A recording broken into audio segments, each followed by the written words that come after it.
She's back! Fiona Apple's back! Fiona! Oh yeah! Fiona! More like oh yeah!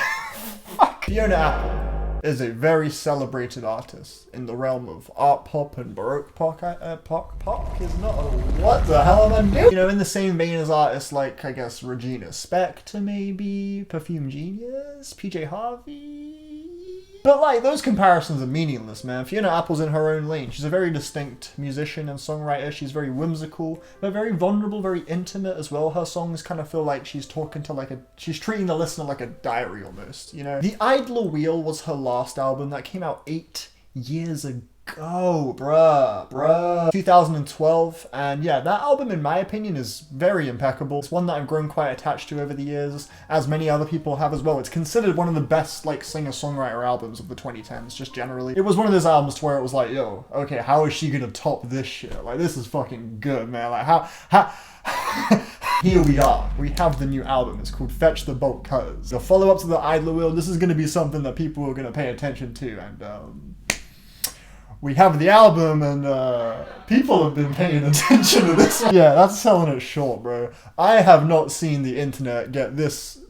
Bro, this is the most excited I have seen, like, music fans get over a new release since Kendrick Lamar's fucking... No kidding, that is crazy. That's no small statement. Like, Pitchfork dropped a 10 on this shit. That never happens. That's ridiculous. Last time that happened was... to Twisted Fantasy. That's fucking insane. Kendrick didn't even get that, bro. Like, literally, you can't scroll down Twitter for 3 seconds right now without seeing 8 people like, yo, this Fiona. The way some people are talking about it is as if like this shit is like disliking it is in fucking conceivable. Someone called it the white woman T-Pain. Yeah, no, this is a big one, but it doesn't matter. Who gives a fuck? No one gives a fuck. That's not what this is about. What do I think of the album? That's what you're here to see. You're here to see my opinion, right? That's what this channel's all about. Well, I'll tell you how I feel, yeah. Fetch the Bolt Cutters is definitely the most confessional and unabashedly candid that Fiona has ever been. Musically, this record is quite a change of pace from her last album, The Idler Wheel. It's not quite as elegant, I suppose. It's quite raw, which gives her writing plenty of room to flourish. There's a very disheveled and unstable nature to these instrumentals, which makes total sense, I think, given just how she comes off in a lot of these songs. She's a very erratic writer and performer a lot of the time. And yeah, this album touches on a lot, so I apologize if I gloss over anything, because man, this might be a long review actually. There's a lot to talk about. A lot of lyrical density here. Fiona feels very, I want to say she feels kind of imprisoned on this album. That's how she comes off to me. Or like she's just broken free from like or just some kind of torment or some shit. Like on the title track, it seems like she's talking directly to someone who was like a clear root of quite a lot of the distressing emotion she channels. And I love how she's just like, kind of just openly conversing with this person on this track. She just sounds like she's talking to them, like they're just having a chat. She even, at one point, she even expresses disappointment in herself for letting people do this to her.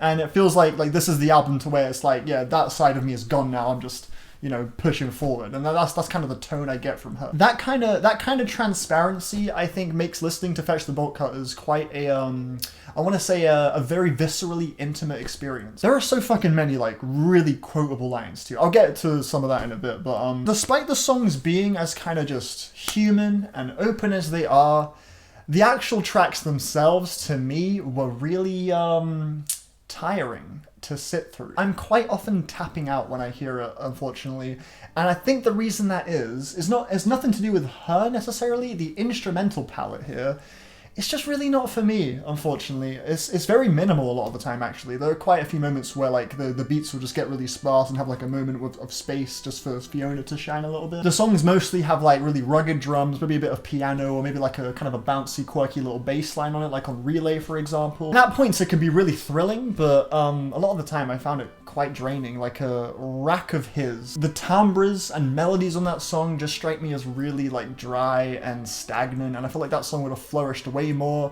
if like the music was doing something a bit more just fluid and striking. And I like her writing a lot on the song. I think she's talking to a love interest that she's really like just completely infatuated with, and they're just not realizing it. They're not even reciprocating that same kind of feeling, and I love that vulnerability. But yeah, the music just doesn't speak to any of it. It just feels really flat to me. I really didn't enjoy the song Ladies at all, personally. That track has like this really dramatic like cabaret swing to it that I find so horrible. I find it so obnoxious and sluggish. I just hate that tone. That's very much like a personal bias though. It's one of the longer tracks too, and it's also one of the least dynamic, so you're kind of hearing that same tone for the entirety of the 5 minutes, so I found it a bit tedious. This track's about not letting your partner get in the way of like a good friendship, and there's a line where she says like, nobody can replace anyone else, so it'd be a shame to make it a competition. I love that line. It's just those really like sappy dramatic chords. I just find it a little, it just makes me wince a little bit, which makes this review frustrating because I love Fiona. I really love like her personality and her wit, you know. I just find the music on this thing really shriveled and draining a lot of the time. Sometimes it can feel a little bit too stiff. Sometimes it can feel like it's too loose and it's just too cluttered and it's just switching from a thing to another, and I really have trouble getting a genuine like excitement from a lot of these songs. I really don't like the song Shamika at all. I can't stand how the momentum of this song gets constantly interrupted by those like really just obnoxious piano chords. Like I find it so unsubtle and frustrating. The instrumental on the song Drumset I think is a little just too barren and rumbled for it to really amount to anything. That seems like the least essential track on the record. It really just comes and goes for me. And I really enjoy how on the closing track we have Fiona in this like state of unflinching perseverance, you know? Like after all the personal stories we've gotten on the other tracks, on this last song we're getting this track where she's repeating these lines about like not feeling like she needs to prove anything anymore, and she's just fully confident and moving forward. It's quite invigorating at first, but the song never really makes any unpredictable pivots or anything. It went exactly where I thought it would go, and it just ended up being a bit of an underwhelming closer for me. And musically, even though the drumming is impressive, it's just not really offering any ideas that were not present on other songs. So I just felt like there wasn't enough of like an arc, I guess, with this closer. Even though her performance on the song was really captivating, but there are some moments where Fiona, Heavy Balloon, when she has that chorus where she's like, I spread like strawberries and I climb like peas and beans. Okay, I don't know if this is just me. I have personally never encountered a climbing peak. I don't know if I'm missing what the metaphor is. So every time she says that, it just kind of conflicts with the mood of the track, because there are like these really growling textures on the beat and everything, and when she says that, it's very whimsical, but I don't know, it's a bit of an immersion breaker. Okay, so now you get the idea of how I'm feeling on this record. You get, I'm sorry, but let me get into some good shit. Let me praise the record a bit, man. There are some fantastic tracks on this album. Okay, Cosmonauts is amazing. Oh my god, that track is brilliant. Because Cosmonauts and Under the Table particularly do a great job of detailing how amazing she is at like building a really fulfilling lyrical climax. Like, oh my fucking god. Okay. When Cosmonauts is going from that like really eerie lingering like, and a couple of cosmonauts, it's like real like quiet, and then it just fucking hammers down. Like, oh my days, that like chanting vocal in the back,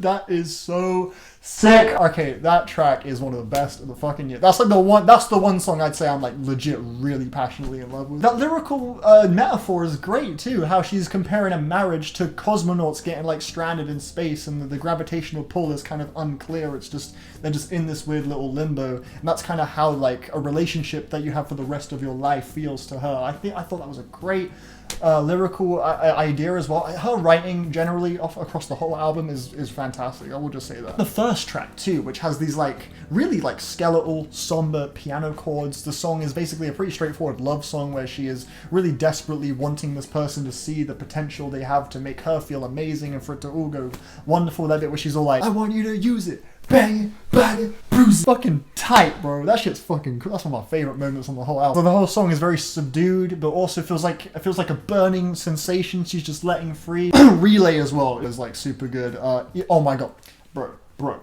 Evil is a relay sport when the one who's burned turns to pass the torch. Now that's cool, motherfucker. Everything about that line is fucking fire. Oh my days.